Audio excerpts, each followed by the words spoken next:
Riding a motorcycle is inherently dangerous, as a small mistake can leave you in a rather costly situation, both financially and in your health. However, there are many ways you can mitigate the risk of riding with a few good habits that improve your road awareness, help your reaction times, and maybe even improve which reaction you have to a bad situation. Before we get started, please make sure to leave a like, comment, and subscribe if you enjoy our videos. It really helps the YouTube algorithm promote our videos to new viewers. So if you enjoy the videos and would like to see the channel grow, hit that sub button and hit that like button right now. Thank you in advance for your support. Alright, now let's get started.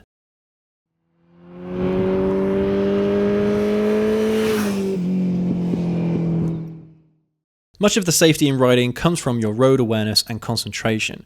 Good riding habits will limit your risk significantly every time you get out and ride. You know how your mum and dad always tell you that it's the people on the road you need to watch out for? Well, that's not the whole picture. Even though mistakes made by other road users is a given, and you should always keep an eye out for other drivers on the road, rider mistakes are often the cause of accidents where there are no other vehicles involved, mainly due to lack of experience. At least that's what's shown in surveys on UK roads, although I'm sure that's also the case in most countries. Honestly, in most situations there is nearly always a way you could have avoided an accident, regardless of who's at fault. With this in mind, here are 6 of the best riding habits you need to keep yourself safe and keep you riding. Starting off our list is anticipating the road ahead and looking as far as you can into the future. I think instinctively most riders naturally try to look further up the road, as you're either taller than most cars so you can see over the top of them, or you've put yourself in the correct position on the road to see as far ahead as you can. This is really important as it gives you the maximum amount of time to react to something ahead. The more time you have to react, the better your judgment will be.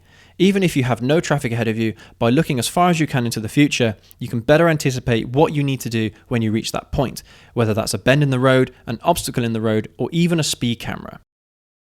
In a car, it's very easy to get comfortable and lose concentration. Make sure to keep that in mind next time you're out on your motorcycle. You may be able to see things that other drivers in front of you can't, not to mention drivers on their phones. This also extends to taking notice of driver behaviour. If you look up ahead and see your drivers all over the place on the road, you'll get a chance to spot them a mile away and act accordingly. I'll admit that I have a bad habit of sticking too close to cars in front of me, mainly because I'm naturally always looking to either overtake or filter, but also because I'm trying to get a better view of the road ahead. Keep in mind that the further away you are from cars, the better, unless you're looking to overtake, so make sure that you look as far ahead as you can without forgetting about what's happening right under your nose. It's a balancing act between getting yourself into the right position on the road where you can see everything ahead of you and what's in front of you. Next on the list is looking over your shoulder. What's happening in front of you is just as important as what's happening behind you. A common theme with riding safely is your road awareness, and knowing what's going on behind you is part of that. Unfortunately, motorcycles have pretty bad mirrors. They only give you a limited view of the situation behind you and to your sides. Pretty much most of what's happening behind you is a blind spot. For example, if you're on a highway and you're looking to change lanes, you look in your mirror and see there's nothing in that lane. So you start to move over, but then you actually hit a car that's already in that lane and you wonder where it came from. As a rule of thumb, before making any maneuvers that could impact someone behind you, you should look over your shoulder, just in case there's someone there that you're not expecting. This can apply to exiting a roundabout, reversing your motorcycle, doing a U-turn, and of course when changing lanes, as mentioned in the example earlier. In the UK, this is taught as a lifesaver check when you're doing your full motorcycle test. However, this has also helped me in the past when driving my car, even though car mirrors offer significantly more viewing angles than what you find on a motorcycle. Just don't try looking over your shoulder when approaching a bend. Yeah, that wouldn't be the right time. It's sod's law that the time you think it's okay to change lanes, someone will be there in your blind spot.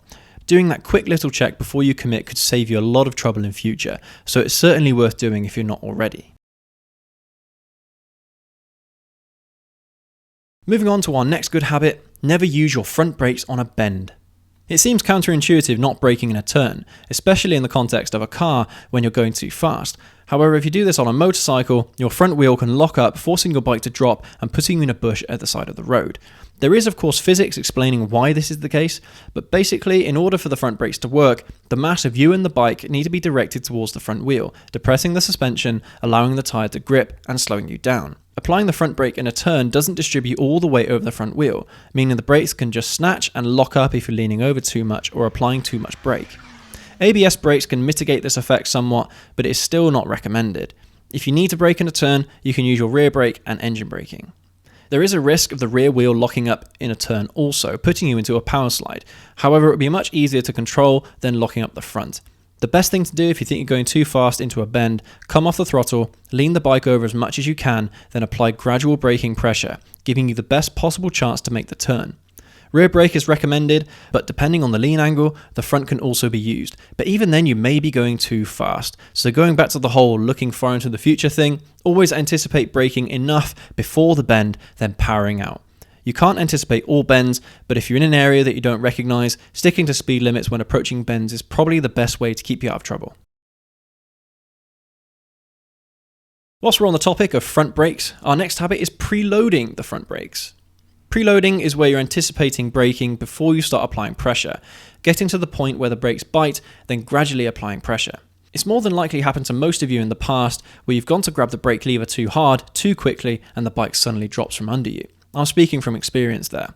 Similarly to braking on bends, this happens because the brake bites too hard before the weight has been transferred to the wheel, not giving the tyre enough time to grip properly, locking up and taking the whole bike down. Preloading the front brakes before braking hard allows the weight time to transfer to the tyre, giving you more grip to brake harder with. At that point, you can increase pressure on the lever until you come to a stop. This is something you can practice every time you need to start slowing down. Apply the front brake lever until you start feeling a bite, then apply more pressure as you need it. Many riders, including myself, just use 2 fingers on the brake. This is also to help make sure that you're not putting on too much pressure on the brake lever at once.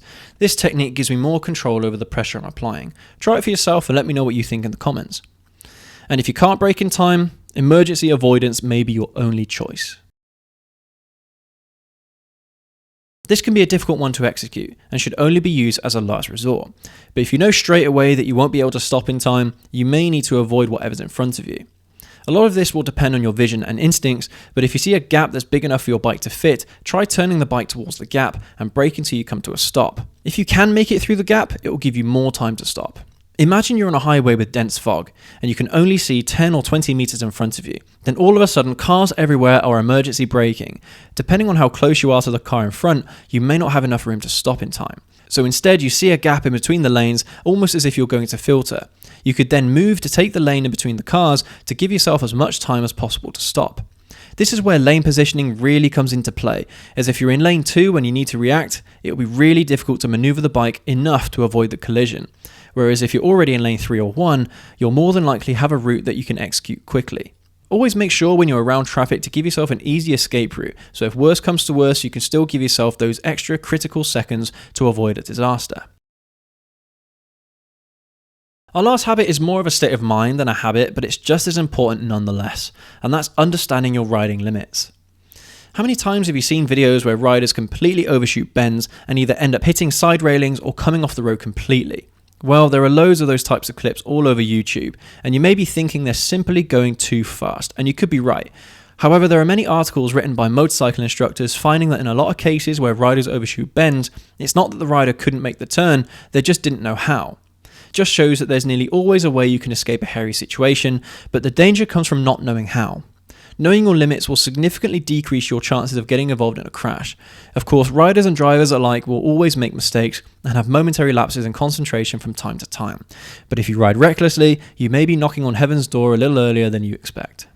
Remember guys, the street is not a racetrack. Yes, I like to open the throttle every once in a while, who doesn't? But I tend to only open up on straight roads when my visibility is high, then slowing right down before I reach a bend. I very rarely ride outside my own comfort zone. Maybe that's just because I'm getting older and more cautious. But I know my limits after 14 years of riding, and it will probably take you a good few years to know what those limits are too. No doubt you'll go through the Dunning-Kruger graph before you do. Like what they say at Yummy Noob, ride your own ride and you'll be fine. Please don't try riding like some of your mates do. Yeah, you know the guys I mean. Well, that just about wraps up today's video, guys and gals. Let us know how many of these habits you have, and of course, if there are any useful riding habits you have that we didn't mention, drop them down in the comments below. I'd love to hear them. Thank you ever so much for watching, and as mentioned at the beginning, make sure to leave a like, comment, and subscribe if you enjoyed the video and found it informative. As always, I hope you're having an awesome day today, and we'll catch you in the next one.